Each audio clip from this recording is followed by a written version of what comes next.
The M60 LMG is one of those guns that can feel terrible at first, until you learn how to use it properly.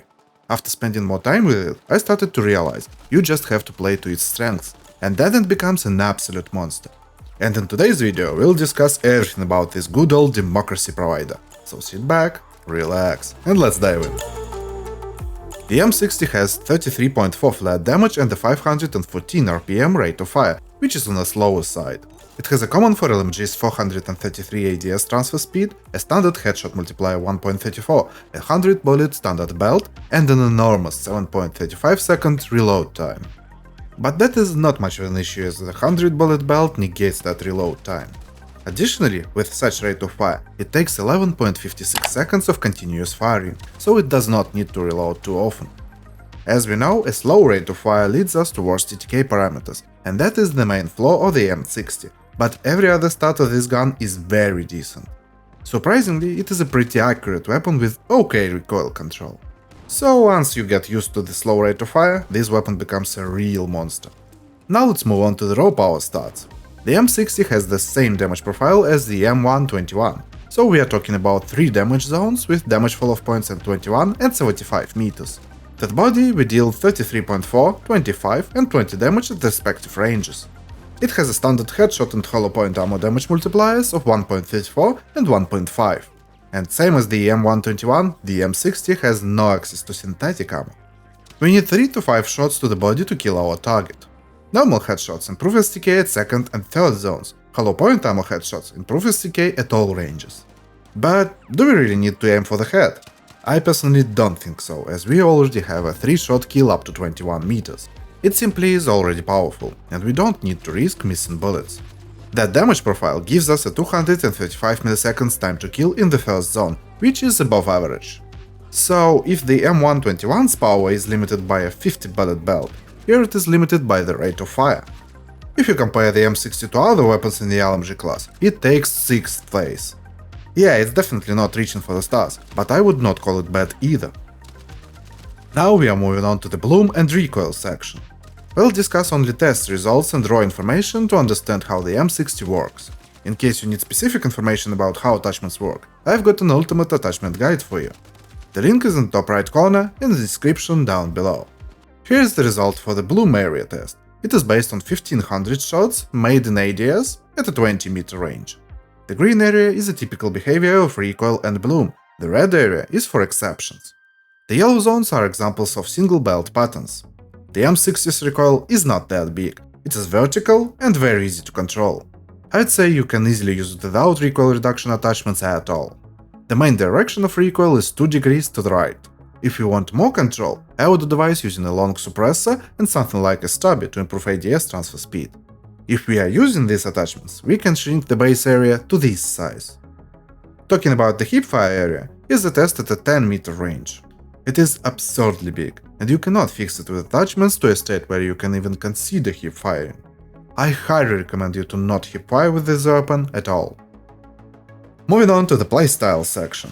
The M60 is a heavy-hitting machine gun, which is hard to use in extreme close-quarter situations. It is still an LMG with 433 ADS transfer speed and a slow rate of fire. You 100% don't wanna be the first guy pushing in. Yes, you can do that, but this gun is more about patient and supportive gameplay. And by that I don't mean you can't be aggressive. I mean that it does not suit extreme pushing gameplay. This gun is just too slow for that type of playstyle. The ideal range is 10 to 36 meters, and the optimal range is extended up to 75 meters. I'd not advise using the M60 at close ranges due to its slow rate of fire, nor at longer ranges, as there are many weapons that will do that job way better. Leveling with this gun is pretty easy, especially if you are already a second lane and supportive player. The new flash compensator and violet laser are available right from level 0 on any weapon, so you won't have any problems at all. This gun really is not attachment hungry and can't be played without any of them at all. It maintains the same feeling and power throughout the whole time, and attachments are just polishing it a bit. One more thing.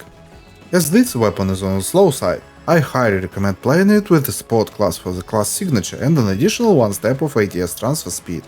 Take a deployable cover and you'll have the option to make a defensive point anywhere on the map.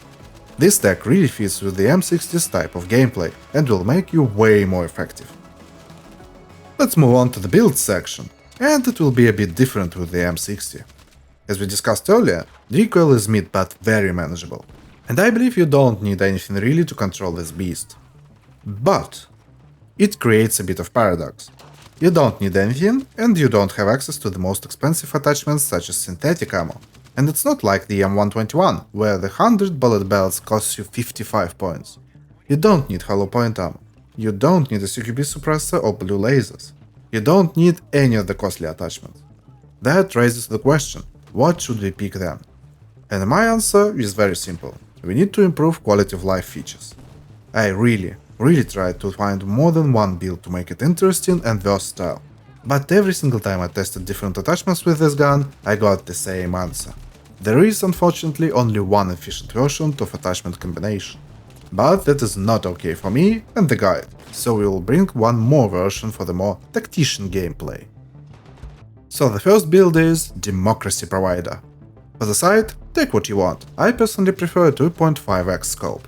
Next we need a long suppressor, a heavy extended barrel, a stippled stubby and a violet laser. That's it, you don't really need anything to improve your gameplay with the M60. As I've mentioned earlier, this weapon almost doesn't care about the attachments picked. So for quality of life, we take the long suppressor as we get additional recoil control while having the benefits of 3D and minimap spotting negation. The heavy extended barrel, which is arguably the best barrel in the game. The new violet laser is simply OP. It is invisible, it gives a boost to accuracy while moving, and it fits perfectly for our build. The stippled stubby is for recoil reduction and, more importantly, to improve ADS transfer speed by one step. With this build, the M60 becomes more dangerous for mid-range targets. Additionally, it improves the ease of use. The optimal range is 10 to 75 meters. You'll have enough stability and precision to deal with your enemies at these ranges. And do not forget, you are a 3-shot killer up to 21 meters, which is very devastating.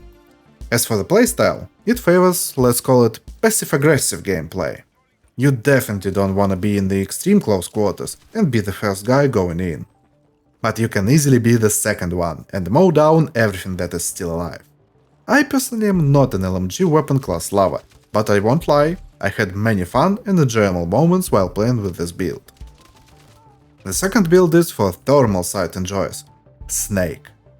For the sight, we take the new hybrid thermal sight. Next we need a flash compensator, a heavy extended barrel, a slim handstop and a violet laser. If you wanna use a suppressor and can manage the recoil, switch the flash compensator for a standard suppressor. I'm not a fan of thermal sights in Battlefield 6, but I'd say this new one is a great addition. I love being in control, and the fact that I can turn it on and off when I need it. But yeah, it's costly. 35 points is a lot.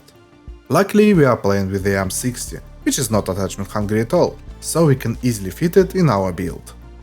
With this build you get an option to check every dark corner and not miss any enemy. I personally love a clear view, so while playing with it I'm constantly turning it on and off. That way I check her thermal signatures and then react with a clear view.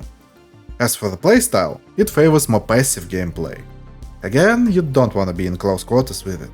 Playing from cover, changing positions and slowly pushing is great for this build. So your tactics should be take cover, delete the enemy, push, find the next cover, repeat. The M60 is a close to mid-range destroyer class weapon. Playing with it feels like you are spreading democracy all over the world. It is very easy to use right from level 0. Powerful, heavy, a strong companion in any mode or map. If you are an LMG enjoyer, you'll 100% enjoy this one too. But that's only my thoughts and I'd like to know what you guys think about this gun in the comment section down below. If you liked the video, press that like and subscribe buttons for future content. Thank you for watching. See you next time. Bye bye.